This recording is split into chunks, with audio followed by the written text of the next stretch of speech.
jumpa lagi dengan saya Michael dari MC Consulting. Pada video sebelumnya, saya sudah membahas mengenai update terbaru dari Undang-Undang Harmonisasi Perpajakan dari klaster pajak pertambahan nilai. Kali ini kita akan melihat apa saja pengaturan dari Undang-Undang HPP terkait dengan klaster perpajakan internasional. Undang-Undang Harmonisasi Peraturan Perpajakan klaster pajak internasional, apa saja pengaturan dalam Undang-Undang Harmonisasi Peraturan Perpajakan di pajak internasional ini? Jika kita lihat di sini ada yang namanya asistensi penagihan pajak global. Nah, apa saja pengertiannya di sini dan apa yang melatar belakanginya serta pengaturan saat ini seperti apa? Nah, pengertiannya di sini jika kita lihat pemberian bantuan penagihan kepada negara mitra maupun permintaan bantuan penagihan pajak kepada negara mitra yang dilakukan secara resiprokal berdasarkan perjanjian internasional.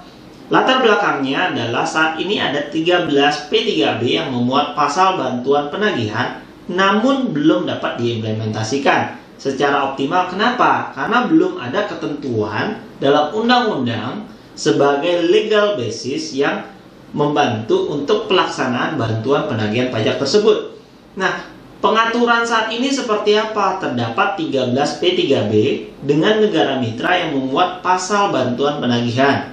Nah, 13 negara mitra itu terdiri dari Aljazair, Amerika Serikat, Armenia, Belanda, Belgia, Filipina, India, Laos, Mesir, Suriname, Yordania, Venezuela, dan Vietnam. Indonesia telah menyepakati posisi reservasi dalam konvensi tentang bantuan administratif bersama di bidang perpajakan atau yang kita kenal sebagai Convention on Mutual Administrative Assistance in Tax Matters atau MAC. Dan beberapa negara mitra telah meminta bantuan kepada Indonesia. Nah, bantuan penagihan pajak saat ini dilaksanakan dalam bentuk himbauan kepada penanggung pajak berdasarkan permintaan dari negara mitra P3B. Namun, belum sampai pada tindakan penagihan aktif karena ketiadaan pengaturan dalam hukum yang bersifat hukum domestik. Nah, asistensinya seperti apa kalau untuk penagihan pajak global? Jadi, terdapat pemberian bantuan penagihan, kemudian permintaan bantuan penagihan. Nah, kalau pemberian bantuan penagihan, yaitu pemberian bantuan penagihan pajak kepada negara atau yurisdiksi mitra. Kemudian permintaan bantuan penagihan, yaitu permintaan bantuan penagihan pajak pada negara atau yurisdiksi yang negara mitranya, ya. Kemudian pokok pengaturannya seperti apa? Direktur Jenderal Pajak dapat memberikan atau meminta bantuan penagihan pajak kepada negara atau yurisdiksi mitra berdasarkan perjanjian internasional secara resiprokal. Dan klaim pajak dari negara atau yurisdiksi mitra menjadi dasar penagihan pajak. Dan pemberian bantuan penagihan pajak dilaksanakan sesuai dengan Undang-Undang Penagihan Pajak dengan surat paksa. Hasil penagihan pajak akan ditampung dalam rekening pemerintah lainnya sebelum dikembalikan ke negara atau yurisdiksi mitra. Ketentuan tata caranya seperti apa? Nah, pemberian bantuan penagihan, permintaan bantuan penagihan, dan penampungan hasil penagihan akan diatur lebih lanjut dalam PMK. Nah, pengaturan dalam Mutual Agreement Procedure atau MAP, yaitu pasal 27 Undang-Undang KUP. Jika kita lihat di sini bahwa MAP di sini memberikan payung hukum atau proses bisnis prosedur persetujuan bersama, yaitu Mutual Agreement Procedure yang sesuai dengan International Best Practice dan memberikan payung hukum terkait tindak lanjut persetujuan bersama. Nah, latar belakangnya seperti apa nih MAP?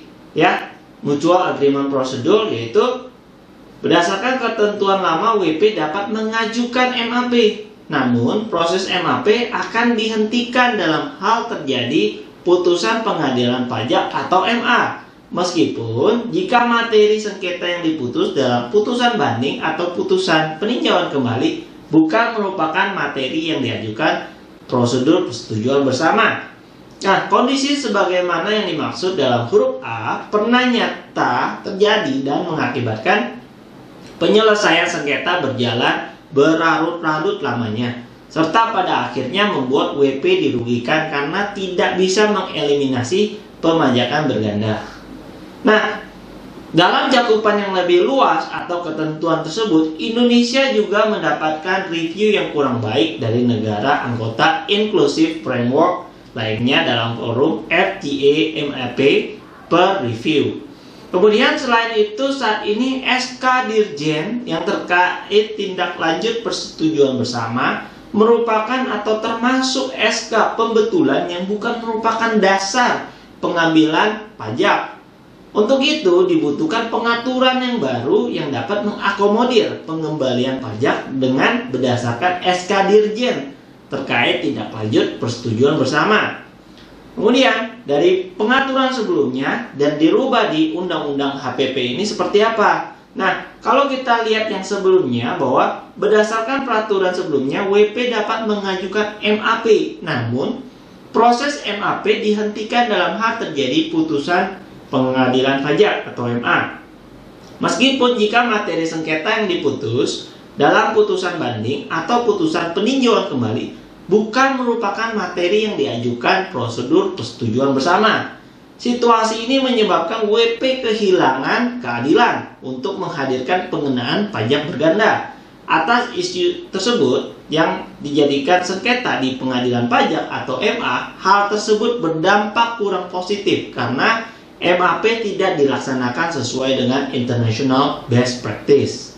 Nah, pengaturan dalam Undang-Undang HPP, di mana Undang-Undang HPP ditegaskan bahwa jika pelaksanaan prosedur persetujuan bersama belum menghasilkan persetujuan bersama sampai dengan putusan banding atau putusan peninjauan kembali diucapkan, DJP tetap melanjutkan perundingan dalam hal materi sengketa yang diputuskan dalam putusan banding atau putusan peninjauan kembali bukan merupakan materi yang diajukan prosedur persetujuan bersama. Lebih lanjut dalam Undang-Undang HPP juga ditegaskan bahwa surat keputusan DJP atau Direktur Jenderal Pajak tentang persetujuan bersama termasuk dasar pengembalian dasar atau dasar penagihan pajak. Jadi SK keputusan DJP tentang persetujuan bersama termasuk dasar pengembalian pajak atau dasar penagihan pajak. Nah, pengaturan instrumen pencegahan penghindaran pajak di pasal 18 Undang-Undang PPH, di mana instrumen pencegahan penghindaran pajak di sini memberikan payung hukum yang lebih kuat untuk pencegahan penghindaran pajak dari ketentuan yang sudah diatur pada aturan sebelumnya. Nah, latar belakangnya kita lihat di sini bahwa perlunya optimalisasi penerapan instrumen pencegahan penghindaran pajak yang bersifat spesifik, antara lain adalah tin capitalization, CFC, transfer pricing, serta anti-stepping and anti-conduit sebagaimana telah tercantum dalam undang-undang saat ini. Nah, upaya penguatan instrumen-instrumen tersebut juga dilaksanakan atau dilakukan dengan tetap menjaga iklim ekonomi dan investasi yang kondusif. Misalnya dengan penerapan pembatasan biaya pinjaman yang tidak hanya dengan menggunakan metode perbandingan rasio utang dan modal, tetapi juga ada metode lainnya yang sesuai dengan International Best Practice.